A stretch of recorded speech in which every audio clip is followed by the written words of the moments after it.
So I've been suffering with a bit of a cold lately, as you might be able to tell from my voice.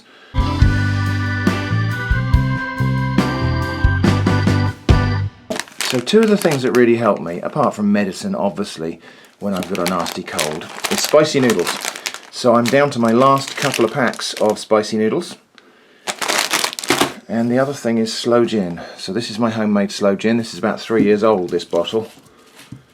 And I find that Sloe gin is very good. This has turned a sort of amber colour rather than the purple that you get when it's a younger batch. But I find that this Sloe gin, every bit as good as any cough mixture that you'll ever have. Really good at soothing a tickly cough or a sore throat, or actually helping to loosen up mucus if you've got one of those horrible chesty coughs. And the same goes for spicy noodles.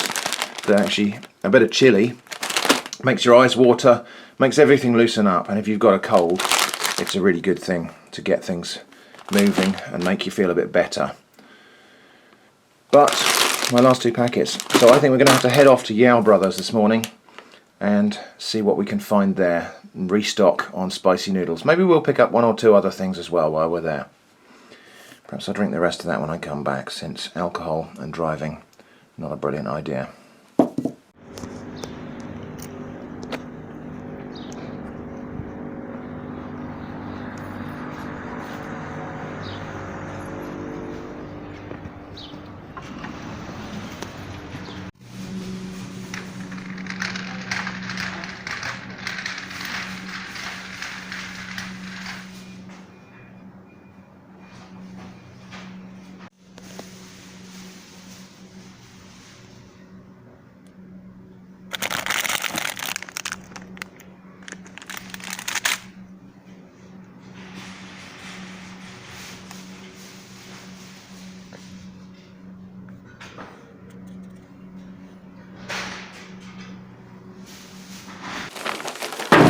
Okay, so that visit turned into a little bit of a food haul.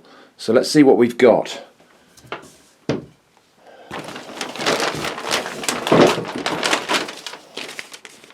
So just a note, we spent £30.24 today. So let's see what we got for our money. So we'll start with the stuff that I did intend to go and get. So I got some hot chicken flavour ramen. I've had these before, they're really hot. Quite almost at the limit of my endurance, these. And you can get a 2 times spicy one, which is even hotter than that.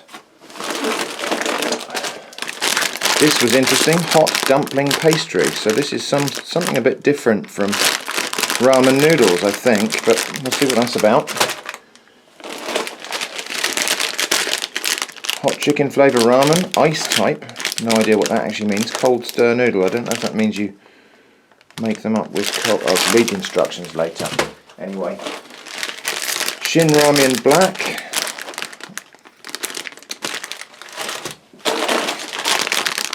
hot and sour flavour noodles. I don't know if these are rice noodles. Doesn't say.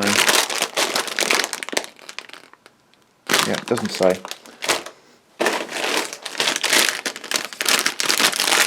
Some more hot and spicy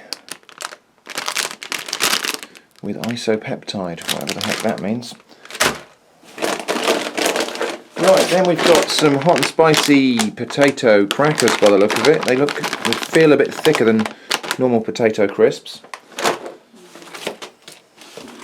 And a few of these things. So this is, can't remember what this is.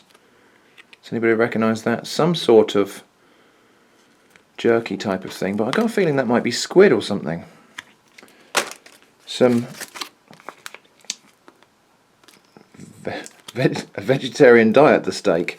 It's tofu type jerky.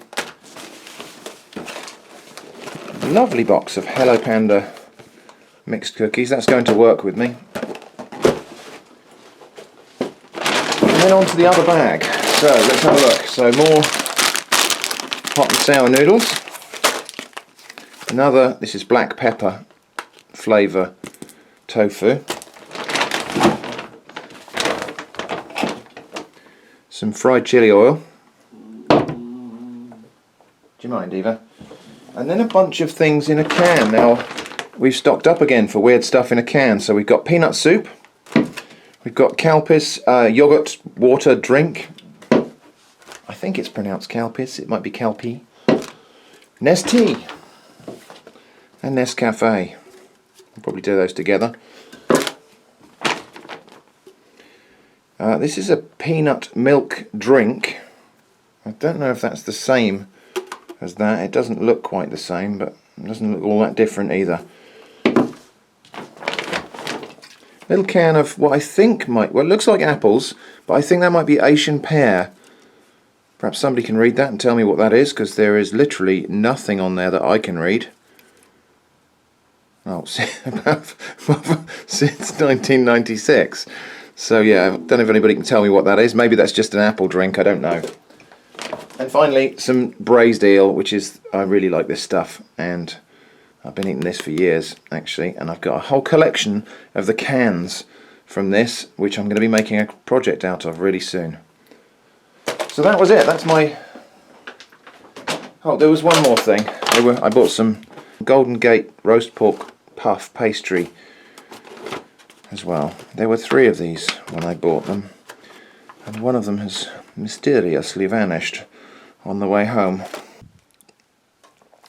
I'm afraid I don't know anything about that. So that's my Asian food haul, which was £30.24. I think that's actually quite good value for the amount of stuff I've got there. Got some lovely spicy noodles, which we'll open one of these later, I think, and have that for lunch. We've got the Sloe gin that was on the fruit here. I'm afraid I missed and forgot to press record on the camera. So all I've done is strained that through this sieve just to take out the sloes into this jug. And now we're just going to put it back into the bottles. I've already filled one bottle and the colour is fantastic. We'll have a close look at that in a minute. So now it's time to fill up the second bottle. Now we might find that we have actually more than 2 bottles of Sloe gin here, because we've started with 2 70 centilitre bottles of gin, but we've added the juice of the sloes and a fair bit of sugar, so we have increased the volume of the total liqueur. Yeah, we have. So there we go, so we got some left over. Not really quite sure what to do with that. I'm sure I'll think of something. So there we go. So that's our 2 bottles of Sloe gin for this year. So compare that to the colour of the one from the year before last. Much more purple and a reddish sort of colour there.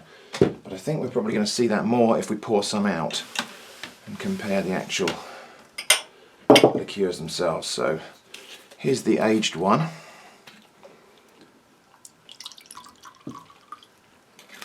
And here's the one that hasn't been aged. So look at that, there is quite a difference in colour there. I'll put them down here and we'll get the camera behind them. So let's just have a look at those with the sunlight coming through them like that. And there we go, we can see there's really quite a difference in colour. It's got sort of tawny colour there and a very vibrant purpley red colour for that one. So I already tasted that one. Let's have a little taste of this year's batch. It's good. Quite harsh actually. It's still got quite a harsh bitterness from the sloes, whereas this one, oh, it's a really much more rounded and actually a more balanced flavour. In fact, this one's a bit like underripe plums. This one is a little bit like, it's almost got a dried fruit flavour to it, so it's a bit like prunes almost. So there we go, that's the difference between Sloe gin when it's freshly made and versus when it's been matured for a little while. And I think, on balance, I prefer the matured Sloe gin. So I'll find a small bottle for this left over, and we'll just strain off any more that happens to be in there. So the good thing is these 2 bottles can be laid down for at least a year now, and we can open one of those maybe this Christmas. So that's a good few months away. So let's just strain off the last of the liquid out of these sloes, just so we don't waste anything. Now I am told that some people will use the sloes that have been steeped in the gin and they will actually eat them, or they'll take the flesh off them and make chutney or something with it. Let's have a little taste of that now, just so I can say that I've done it. Actually, considering how bitter sloes are, that's actually a really mild flavour. So all of that harshness of sloe, oh, it's still quite astringent. Oh, I spoke too soon there. There's still quite a bit of astringency in that fruit pulp. But there's not an awful lot of flavour in it. So I'm just going to set that aside and write that bit off. And then this is the bit we're really interested in. This is the bit we'll keep. So let's just talk a little bit about sloe gin. People quite often ask me, where can I go and find sloes? Sloes are actually incredibly common in this country, but very, very often overlooked. So let's actually go out and have a look outside, and I can show you how I find sloe bushes and I find productive places for sloes, and indeed other wild fruits. So we're going to actually start with cherry plums, because those are flowering at the moment.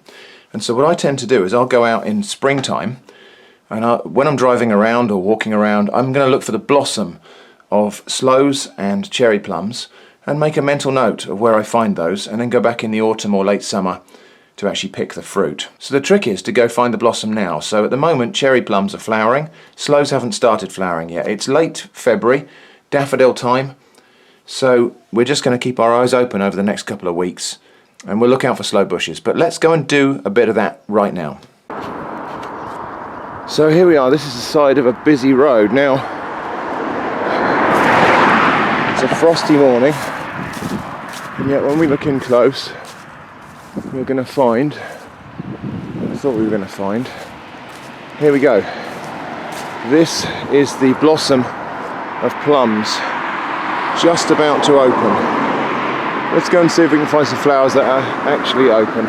These are cherry plums, and they're in blossom now. It's very early spring, just really the end of February, about the same time as the earliest of the daffodils are starting to open. So this is a good time to be looking around for plum and sloe blossom, and making a note of where it is, so that in the autumn you can go back, or in the late summer, and pick the fruits.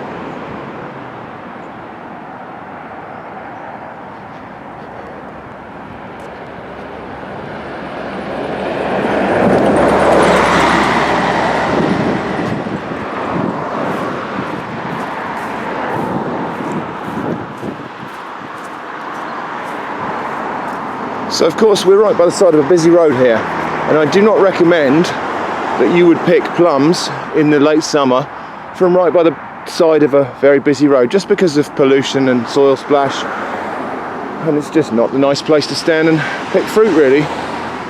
But because these are locally abundant here, we can be fairly sure that if we went for a wander across the fields here and explored the woods and hedgerows in this locality, we're going to find more examples of this cherry plum species in the hedgerows and in the woods over there, and we'll be able to pick them from a much cleaner and more pleasant environment. So we're going to walk through and see if we can find some sloe blossoms, so I can show you those. But look here, we've got the wild garlic, the ramsons, just starting to appear. So actually we could take some of this home, and I have a feeling that this, shredded up nice and fine in with our spicy noodles, would be just the right thing for my sore throat and runny nose. So this is a sloe bush here, and a little bit later to flower than the cherry plums we looked at earlier. But look at all these buds here. You can see the buds waiting to burst open. So again, we're going to be looking out for tiny little starry white flowers, probably around about the same time as the daffodils on a spiny, bare, no-leaf bush. Let's just get a close look at those buds. See, those are going to be flower buds there that burst open into tiny little white starry flowers. Very similar but slightly smaller than those cherry plum flowers we looked at earlier. So there we go. I think what we'll do, we'll have another video when these do actually open, and I'll show you what they look like. But I just thought I'd give you the heads up, you know, start marking where your sloe bushes are now if you want to pick sloes in the autumn and make sloe gin. So these are the Korean ramen noodles with isopeptide, whatever that means, hot and spicy flavour. Now I like to make these up as a broth, just by smashing up the noodles and adding all of the flavour sachets, which there was a sachet of flavour and a sachet of little vegetables and pieces, and then just adding boiling water and letting it sit. These are actually quite good noodles. They've got, look, pieces of mushroom in there. There's a piece of something that looks a bit like sausage in there. So they're quite nice all on their own. Got some little vegetable pieces, and that's a nice spicy broth. Let's just give that broth a taste as it is. Oh yeah, that's good. Oh yeah, that's got quite a nice chilli kick to it. And that chilli spiciness is really effective if you've got a tickly cough or a bit of catarrh or anything like that, or a blocked up nose even. This chilli will get you all of your metabolism going, it will get your eyes watering, and that will help you to expel all that nastiness that you get when you get a cold. But anyway, I'm not just going to leave it like that because I've been out picking ramsons. So we've got some lovely fresh ramsons leaves here, so ramsons ramen we're going to have, and I'm just going to snip that really finely into there like that. I could get a knife and cut it, but these leaves are so delicate and fresh in the early spring here that I can just snip those up. And they don't need any cooking at all because they're such thin and delicate leaves at this time of year that just the heat of that broth will wilt them down. Let's see if I'll smell them. Oh yeah, that smells really good. That garlic aroma from these ramsons leaves has come right out there.